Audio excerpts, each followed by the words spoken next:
Šis 2016. gads pagāja Rio zīmē. Notikumiem Olimpiskajās spēlēs sekoja līdzi arī diasporas raidījums 5. novads, kam mēs jutām līdzi, protams, ka diasporas sportistēm. Šodienas raidījumā uzzināsim, kuras tās bija un kā tas ir sanācis, ka viņas pārstāv citas valstis. Sāksim ar Norvēģiju, kur dzīvo riteņbraucēja Vita Heine. Es atbraucu uz Norvēģiju 2003. gadā pēc vidusskolas. Plāns bija būt kaut kur ārzemēs vienu gadu. Vēlējos kaut ko piedzīvot, kaut ko interesantu piedzīvot. Un vispār doma bija tikai vienu gadu. Un gāju tādā tautas augstskolā, kā tas saucās Norvēģijā. Tā ir tāda skola, kur ir mazāk svars uz to akadēmisko un vairāk tieši uz dažādām sociālām aktivitātēm. Un, tur es apzinos ar savu tagadējo vīru. Un satiku arī daudz draugus. Ļoti patikās šeit Norvēģijā, ļoti skaista daba. Un ļoti patīk arī norvēģu mentalitāte, kāda viņi kā cilvēki. Es domāju, ka es studēšu Norvēģijā, pilsētā, kur mans draugs nāk, tā ir Bergena. Es pārcēlos uz Bergenu, sāku šeit studēt un tā arī iedzīvojos šeit Norvēģijā. Sākotnēji Vita gribēja pārstāvēt Latviju.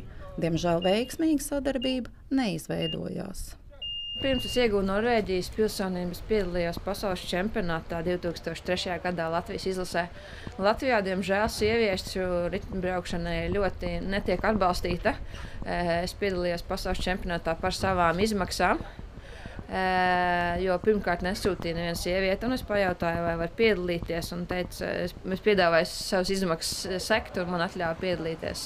Un tādā ziņā bija ļoti palīdzēja, bet, diemžēl, pārāk maz ir to sieviešu, kas nodarbojās, un tā, kas nodarbojās, vienkārši viņām pašām viss ir jādara, un ļoti maz atbalsts, diemžēl, ir Latvijā.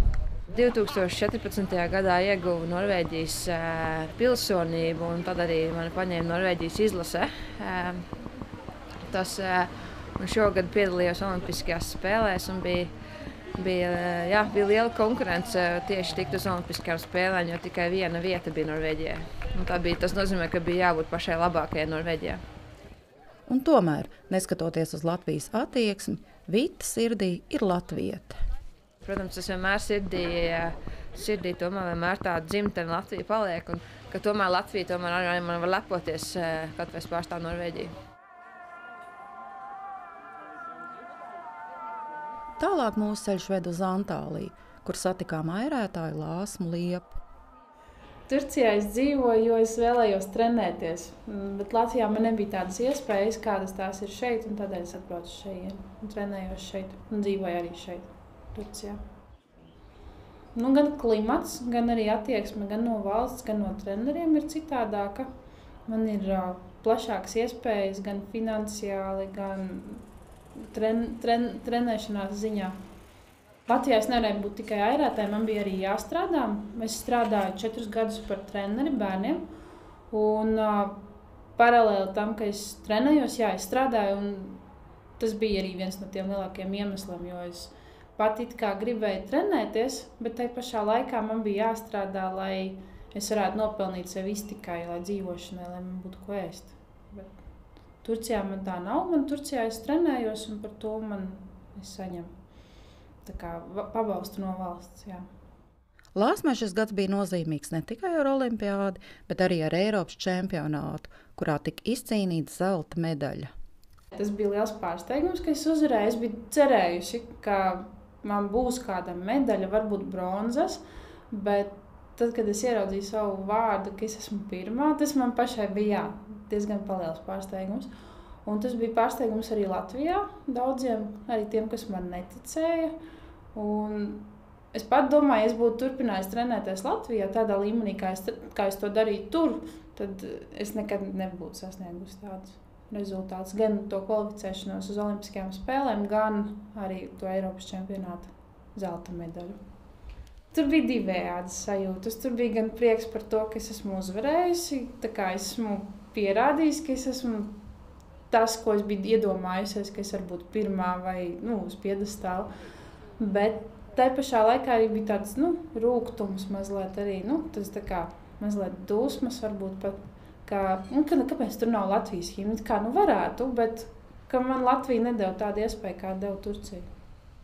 Lāsma piekrīt Vitas teiktajam, ka Latvijā pret sievietēm sportistēm ir nevērīgāka attieksme. Mūsu sporta veidā es teiktu, ka varētu būt līdzīgi, ka meiteņu tas pārsvars Latvijā tieši pie pieaugušiem, gan arī pie meitenēm, pie jaunietēm un junioriem. Jā, meiteņi ir mazāk, un tā attieksme ir tāda, apmēram, jūs jau meitenes, jūs jau tur, kas tad jūs tādas esat, un, tā ir, jā, es piekrītu. Arī Lāsma, gluži kā Vita, Latviju joprojām mīl un nav to aizmirsusi. Es aizbraucu uz Latviju 2-3 reizes gadā, dažreiz sanāk pat vairāk. Tagad garākais laika posms, ko es tur pavadīju, bija gandrīz 1,5 mēnesis. Pēc olimpiādas es atpūtos, gan fiziski, gan emocionāli. Biju ļoti piekususi pēc olimpiskajām spēlēm. Satiku draugus, bet pārējā laikā es aizbraucu noteikti uz Ziemassvētkiem un Jauno gadu, kas ir gandrīz 10 dienas, tas sanāk parasti. Un uz Jāņu laiku apmēram 1-2 dienas. Mūsu ceļojuma pēdējā pieturvieta bija Korkā, Īrijā, kur dzīvo airētāja Sanita Pušpura. No šīs trijotnes Sanitai ir vislielākā pieredze. Šī viņai bija jau 2. olimpiāda Īrijas izlases sastāvā. Mēs ar ģimeni dzīvojam Īrijā jau 10 gadus, un no sākuma ir plānots, ka mēs paliksim tikai 1 gadu. Drusku piepelnīsimies, iemācīsimies vairāk valodu un brauksim atpakaļ.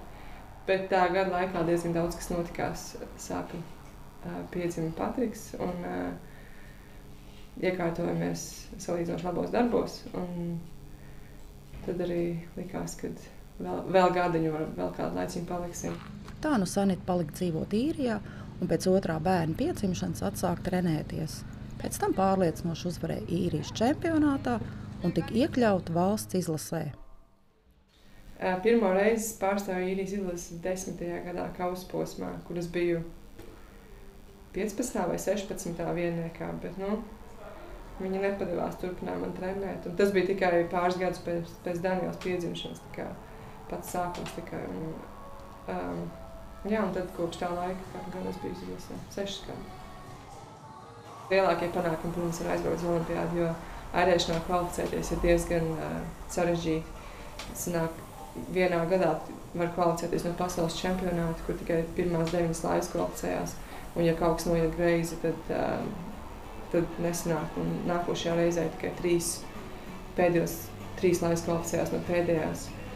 Un šoreiz mums bija 4, un arī iepriekšējā reize bija 4, tikai tāpēc, ka kāds neizmantoja kvotu. Arī kausa posmā 3. vietu dabūju šogad, un arī 2 Eiropas čempionāta medaļas ir. Krājam pamazām, palēnām. Arī Sanitai, kur savulaik vēl startējot zem Latvijas karoga plūca laura starptautiskās junioru sacensībās, ir savs stāsts par sadarbību ar Latviju. Diezgan labs jautājums, jo prasīja, vai es gribētu braukt pārstāvēt Eiropas čempionātu. Tas bija, man liekas, es vēl īsti nebiju pat ļoti labā formā. Tas bija 9. vai 10. gads, kad viņi piedāvāja. Bet tad jau es biju nolēmusi, kad es mēģināšu kvalificēties divniekā, un vienīgā iespēja bija to darīt šeit Īrijā. Kas to zina, ja es būtu zinājis, ka es braukšu vienniekā visu laiku, varbūt es būtu kaut ko savādāk izdomājis. Bet tīri no loģistikas viedokļa izvadāt laivu no Īrijas ir ļoti grūti, un diez vai kāds man te trenētu, ja es startētu par Latviju, un diez vai kāds man vadētu laivu sacensībām, ja es startētu par Latviju. Liek piebilst, kā arī Sanita mīl Latviju. Es reāli esmu samainījusies. Man ir Latvijas kombinācijas, man ir Latvijas legingi, kā es ļoti labi gribu, es varu būt latvieti uz vienu dienu. Man ir treniņu komandas bieži vien smējās, ja mums kāds grūts gabals, man vienmēr Latvijas kombinācijas nāk ārā, un tad viņi saka, skaidrs, Latvijas kombinācijas virsotājā būs traki. Nezinu, sacensībās, jebkuru valstu pārstāvot, tas ir diezgan liels gods, un lai vai tā būtu Latvijas forma vai Īrijas forma. Jā, ja man skanētu Īrijas himna kādu dienu, es nedomāju, kad es tādā brīdī domātu, vai žēl, ka tā nav Latvijas himna. Jo tādā pašā laikā Latvija man ir izaudzinājusi arī līdz tam junioru līmenim drusku tālāk. Īrija man ir pārņēmis tālāk un palīdzējis attīstīties savādākā ziņā. Tāpēc, ja es varētu uzlikt abas valsts karogus uz vienu māstu, es to izdarītu, bet es to nevaru. Tāpēc man bija savs laiks zem Latvijas karoga, tagad mans laiks zem Īrijas karoga. Olimpisko spēļu laikā Latvijas mēdījos komentāri pie rakstiem par meiteņu startiem nebija tie glaimojošākie. Un ko domājat jūs? Vai meitenes ir nodevušas dzimteni, vai tomēr Latvijai viņas tā īsti nemaz nebija vajadzīgas? Mēs liecamies piekrist otrajam apgalvojumam.